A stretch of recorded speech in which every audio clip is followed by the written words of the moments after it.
அனைவருக்கும் வணக்கம். தேர்தல் காலம் வந்தாச்சு. நகைக்கடன் தள்ளுபடியை கொடுப்பாங்களா மாட்டாங்களா என்பதை பற்றி தான் இந்த ஒரு வீடியோவில் நம்ம பார்க்கலாம். ஸோ தேர்தல் காலங்கள் எல்லாமே ஸ்டார்ட் ஆயிடுச்சுங்க. தமிழகத்தில் பார்த்திங்கன்னா தேர்தல் காலம் ஸ்டார்ட் ஆச்சு.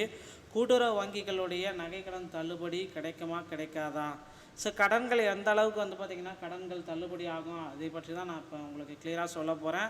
ஸோ கூட்டுறவு வங்கிகளில் 5 சவரன் வர்த்திக்கும் வைத்திருக்கக்கூடிய நகை கடன்களை முழுவதுமாக தற்சமயம் தள்ளுபடி செய்ய இருக்காங்க. யாருக்கு இந்த தள்ளுபடி கிடைக்கும், யாரெல்லாம் தள்ளுபடிக்காக பெறக்கூடிய நண்பர்கள், இவர்களுக்கு முழுவதும் தள்ளுபடி கிடைக்குமா, எந்த அளவுக்கு தள்ளுபடி என்பன பற்றி எல்லாமே இந்த ஒரு வீடியோவில் உங்களுக்கு கிளியர் கட்டாக நான் எக்ஸ்பிளைன் பண்ண போகிறேன். ஸோ நீங்கள் நம்முடைய சேனலை முதல் முறையாக பார்க்குறீங்க அப்படின்னா மறக்காமல் ஒரு சப்ஸ்கிரைப் அண்ட் பெல்லை கிளிக் பண்ணி வச்சுக்கோங்க. வாங்க இந்த ஒரு வீடியோக்குள்ளே போகலாம். ஸோ அனைத்து கட்சி, எந்த கட்சி ஆட்சிக்கு வந்தாலுமே சரிங்க, இந்த நகை கடன் தள்ளுபடி, விவசாய கடன் தள்ளுபடி, கல்வி கடன் தள்ளுபடி எல்லாமே ரெடியாக இருக்குது. இதோடைய பெயர் பட்டியலை பார்த்திங்கன்னா 1/4/2024 முதல் எந்தெந்த கட்சியில் யார் யாரெல்லாம் நகைக்கடன் தள்ளுபடி பெறக்கூடிய நண்பர்கள் அப்படின்ற ஒரு பெயர் பட்டியலை நம்மளுடைய வெளியிட போகிறாங்க அந்தந்த கட்சிகள். ஸோ திமுகவுடைய தேர்தல் அறிக்கையில் பார்த்திங்கன்னா மிகப்பெரிய அளவில் நகைக்கடன் தள்ளுபடி, ஏன்னா சென்ற டைம் அவங்க தள்ளுபடி செஞ்சாங்க. ஆனால் இந்த டைம் எந்த ரெஸ்ட்ரிக்ஷன், எந்த விதிமுறைகளும் இல்லாமல் அனைவருக்குமே இந்த நகைக்கடன்களை நாங்கள் தள்ளுபடி செய்வோம். அதிகப்படியான விதிமுறைகள், ஏன்னா 4 சக்கரம் வச்சுருக்கக்கூடாது, ஒரு ஃபேமிலிக்கு ஒரு ஆள், இப்படி எல்லாமே ரூல்ஸ் அண்ட் ரெகுலேஷன் எல்லாமே போட்டிருக்காங்க. இந்த ரூல்ஸ் அண்ட் ரெகுலேஷன் இல்லாமல் கூட்டுறவு நகைக்கடன்களை ரத்து செய்ய போகிறாங்க. அதுவும் பார்த்திங்கன்னா 5 சவரன்லேருந்து 10 சவரன் வர்த்திக்கும் இப்போ மாற்றங்கள் எல்லாமே கொண்டு வந்திருக்காங்க. ஸோ ஒரு 10 சவரன் வர்த்திக்கு நம்ம தள்ளுபடி கொண்டு போகலாம் அப்படின்ற மாதிரி இருக்குது.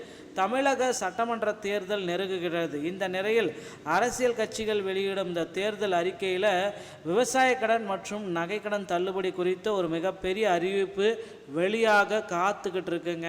ஸோ இந்த தமிழக தேர்தல், சட்டமன்ற தேர்தல் தாங்க இந்த நகைக்கடன் தள்ளுபடி அனைத்திற்குமே ஒரு ஆணி வேறுன்னு கூட சொல்லலாம்.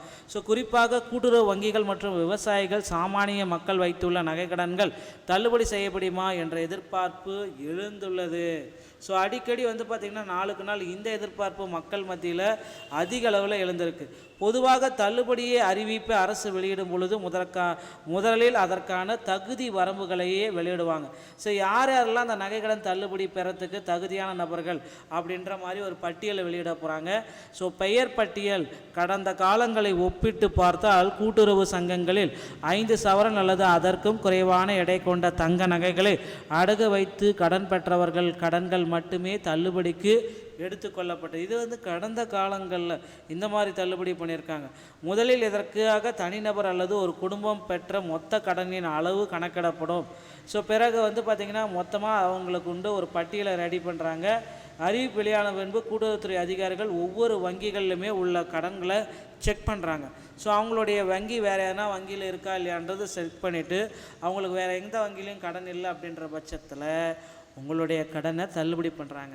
ஆனால் இந்த டைம் அப்படியெல்லாம் இல்லை. நீங்கள் எந்த வங்கியில் வச்சாலும் சரி, கூட்டுறவு வங்கியில் வச்சாலும் சரி, நேஷனலைஸ் பேங்க் ஒரு 8 பேங்க்கில் வச்சாலும் சரி, உங்களுக்கு இந்த தள்ளுபடி அறிவிப்பை அரசு தரப்புலேருந்து விரைவில் வெளியிட போகிறாங்க. இதற்காக இப்போந்தே உங்களை தயார்படுத்தி கொள்ளுங்கள்.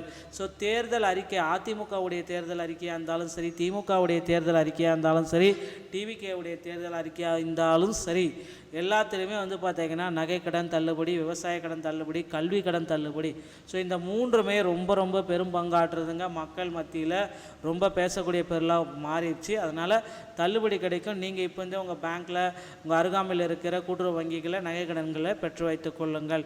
5 சவரனுக்கு உட்பட்டே பெற்று வைத்துக் கொள்ளுங்கள். ஓகேங்களா? சில டைம் பார்த்திங்கன்னா தேர்தல் அறிக்கையில் 10 சவரன் வரைக்கும் போகிறதுக்கும் நிறைய வாய்ப்புகள் இருக்குங்க. இந்த மாதிரி தகவலை நீங்கள் உடனுக்குடன் தெரிஞ்சுக்க நீங்கள் நம்முடைய சேனலோட இணைந்தீர்கள். மீண்டும் ஒரு நல்ல தகவலோடு நான் உங்களை சந்திக்கிறேன். நன்றி, வணக்கம், தேங்க்யூ.